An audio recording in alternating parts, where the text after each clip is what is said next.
서울구치소에 수감 중인 윤석열 전 대통령, 어제 저희가 단독 보도해드린 대로 오늘 재판에도 나가지 않았습니다. 자, 조금 전에 이남희 기자, 재판이 열렸어요. 그런데 재판부가 오늘도 피고인 불출석이냐 이렇게 물었는데, 그럼 변호인이 뭐라고 답했어요? 뭐라고 했냐면요. 피고인이 갑자기 구속돼 아주 어려운 환경입니다. 이러면서 이런 얘기를 했어요. 윤 전 대통령이 평소에도 당뇨약, 혈압약을 계속 복용을 해왔다. 그런데 어지럼증으로 구치소 내 그 접견실까지 가는데도 계단 오르기도 정말 힘들어한다. 그러니까 재판을 받으려면 장기간 앉아 있어야 되는데 네. 장기간 앉아 있기도 어렵다. 그러니까 건강상의 이유로 나오기 어렵다. 이렇게 밝힌 겁니다. 다만 이렇게 유갑근 변호사는 덧붙였습니다. 재판부는 존중합니다. 저희가 그 재판을 존중하지 않아서는 아닙니다라고 그 재판부의 양해는 구했습니다. 그랬군요. 아니, 허재일 변호사, 근데 지난 재판에는 윤 전 대통령이 불출석 사유서를 냈었잖아요. 근데 오늘은 사유서도 안 냈다고 하던데, 허 변호사님 법정 많이 가실 텐데, 그러니까 당일에 사유서 안 내고 불출석하는 경우가 종종 있어요?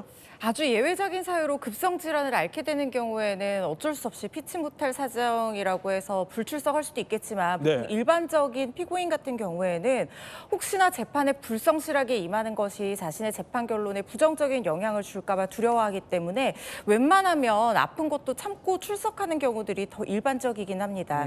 그러니까 이런 식으로 당일에 몸이 안 좋다라고 하면서 불출석하는 것도 찾아보기 힘들지만, 특히 네.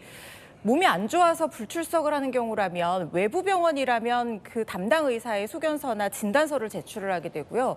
구치소에 수감된 구속 피고인, 피의자 같은 경우에는 이 그 구치소 안에 있는 의무관이 있거든요. 네. 소견서를 제출하도록 되어 있습니다. 그런데 증빙 자료 없이 이렇게 갑작스럽게 당일에 출석하지 않는 것은 사실상 찾아보기 힘든 이례적인 풍경임은 맞습니다. 그렇군요. 근데 오늘 그래서 이제 재판장이 그 몸이 안 좋아서 그런 거면 좀 자료를 내라. 그리고 윤 전 대통령이 나오도록 설득을 해달라. 이렇게 얘기를 하자 윤 전 대통령 측에서는 이렇게 설명을 했다고 합니다. 그러니까 박근혜 전 대통령의 경우에도 피고인 없는 궐석 재판을 했다고 설명을 한 겁니다. 아니, 경우가 같아요?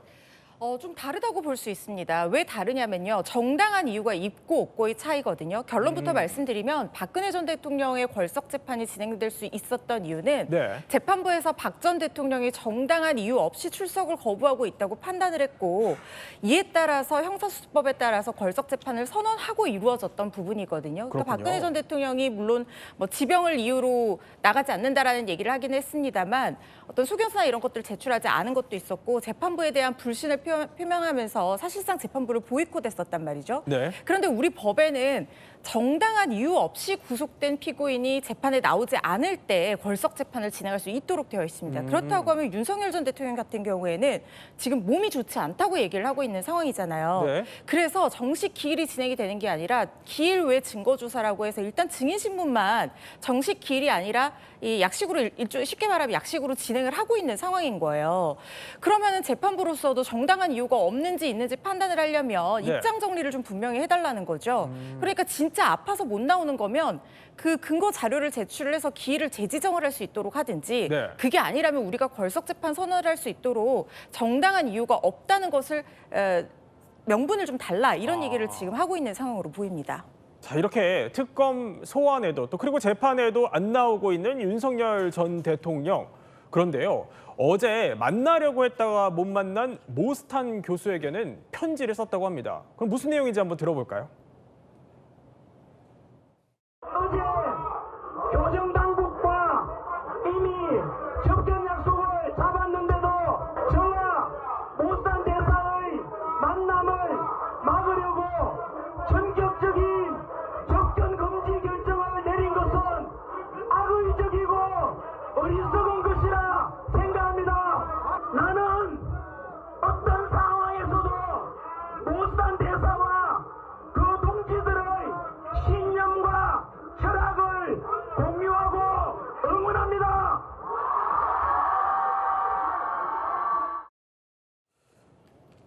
자, 뭐 어제도 저희가 짚어드렸지만 일단 이 모스탄 교수라는 인물이 도대체 어떤 인물이길래 자 지금 이 편지가 윤 전 대통령이 모스탄 교수에게 직접 써서 보냈다는 손편지잖아요. 또 어떤 인물이길래 저렇게까지 손편지를 쓴 거예요? 한국계 법학자로 알려졌는데요. 5살 때 미국으로 이민을 간 사람이라고 합니다. 현재 국제선거감시단이라는 민간단체에서 활동하고 있다고 알려져 있고요. 예. 근데 이 단체에서 지난 21대 대선이 부정선거였고 중국의 개입 가능성이 있다는 주장을 계속 해오고 있는 단체입니다. 서울시도 최근 북한 인권 포럼을 준비하면서 탄 교수를 초청을 했다가 이런 부정선거 주장 이력이 논란이 되면서 결국 섭외를 취소한 바도 있습니다. 그런데 윤석열 전 대통령 측 김계리 변호사의 주장에 따르면요. 예? 모스탄 대사가 한국에 온다. 주한 미국 대사의 후보자라고 한다. 오. 그리고 이미 한국의 실상을 알고 있고 네. 자유진영의 우방국들이 대통령이 어떤 인권 탄압을 받고 있는지 직접 눈으로 보고 알게 될 것이다. 이런 글을 올리기도 했습니다. 그래요. 아니 이남희 기자, 네. 정치부 선임 기자시잖아요. 그러니까 지금 우리 주한미국 대사 자리가 6달 넘게 공석이거든요. 그러면 진짜 그 김계리 변호사 말처럼 트럼프 미국 대통령이 모스탄 교수를 대사로 보낼 가능성이 있어요? 그러니까 모스탄 교수가 그 보수 단체에 주최하는 행사에서도 아니 그 주한 미국 대사 지금 공석인데 올 가능성 있냐고 하니까 내가 후보다라는 취지로 답변을 하면서 이 설이 막 퍼지기 시작한 거예요. 그랬군요. 그래서 오죽하면 오늘 조현 외교부 장관 후보자 청문회가 있었는데 여기서 이제 친여 조국 혁신당의 김준영 의원도 물어본 겁니다. 모스탄이나 어떤 극우 인사들이 혹시 주한 미대사로 오는 거 아니냐라는 얘기가 있다.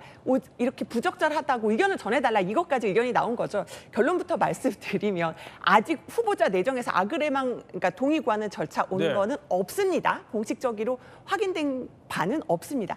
사실 트럼프 대통령이 어디로 튈지 모르는 캐릭터 때문에 굉장히 또 마가 그 미국 내 보수 세력 같은 것들을 키우고 있기 때문에 그리고 모스탄 그 교수가 지난 1기 때 트럼프 행정부 때 차관복급 역할을 맡았었거든요. 그렇기 때문에 혹시 보내는 게 아니냐라는 친여 진영에서의 두려움은 있어 보여요. 네. 그런데 상식적으로는요. 보통 우리가 대사라는 자리라는 것은 양국이 서로 관계를 좋게 도모하기 위한 자리인데 네. 지금 이 모스탄 교수 같은 경우는 우리 대선에 대해서도 허위 사실을 퍼뜨렸고 이재명 대통령에 대해서도 허위 사실을 퍼뜨렸기 때문에 상식적으로 맞지 않다 이렇게 말씀을 드립니다. 그렇군요. 이남희 기자 설명대로요. 오늘 마침 새 정부의 외교장관 후보자 청문회가 열렸습니다. 여기서도 모스탄 교수가 언급이 됐습니다. 들어볼까요?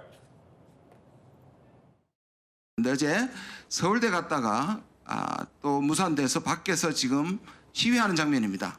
이재명 대통령을 차이나 리라고 얘기합니다. 한국의 선거를 부정하고 이재명 대통령의 정부의 정당성을 부정하는 사람들이 주한미국 대사로 올 수는 없는 거 아닙니까? 네, 굳건한 한미 동맹 관계에 비추어서 이런 분들의 언급이나 활동이 한미 관계에 부정적 영향을 미치지 않도록 어떠한 조치를 취할 수 있을 것인지 고민해 보겠습니다.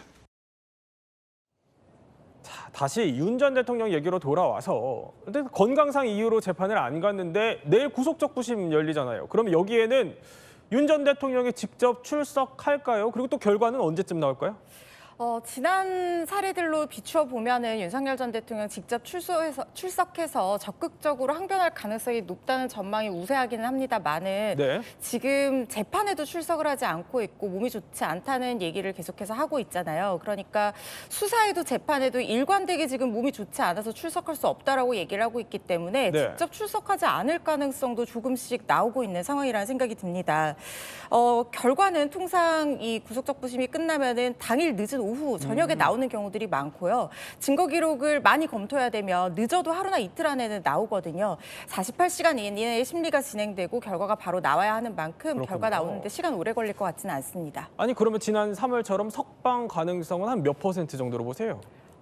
퍼센트로 제가 완벽하게 예측하기는 쉽지 않습니다만 어떤 쪽이 우세하냐고 질문을 주신다면 저는 인용되지 않을 가능성이 훨씬 높다고 생각을 하고 있습니다. 물론 제 예상이긴 하지만요. 왜냐하면 사실 구속 적부심이라는 게 실무적으로 인용 비율이 그렇게 높지가 않습니다. 그래서 검사도 출석하지 않는 경우들이 상당히 많거든요. 그렇군요. 거기다가 구속된 지 이렇게 얼마 지나지 않아서 적부심을 청구하는 경우도 거의 없고 윤 전 대통령 같은 경우에는 구속 적부심에서 인용될 만한 사전 변경이 지금 상황으로서는 있어 보이지도 않는 데다가 네. 지난 구속 취소 때는 시간을 수사관의 문제라든가 아니면 수사권의 문제가 좀 짚어졌었는데 사실 이번 특검의 구속은 그런 문제가 직접적으로 문제될 것 같은 상황은 또 아니라는 생각이 들거든요. 그래서 인용 가능성 그렇게 높지 않다는 생각 듭니다. 네, 또 내일 열리니까 결과가 어떻게 나올지는 더 지켜보기로 하고요. 다음 이야기 살펴보겠습니다.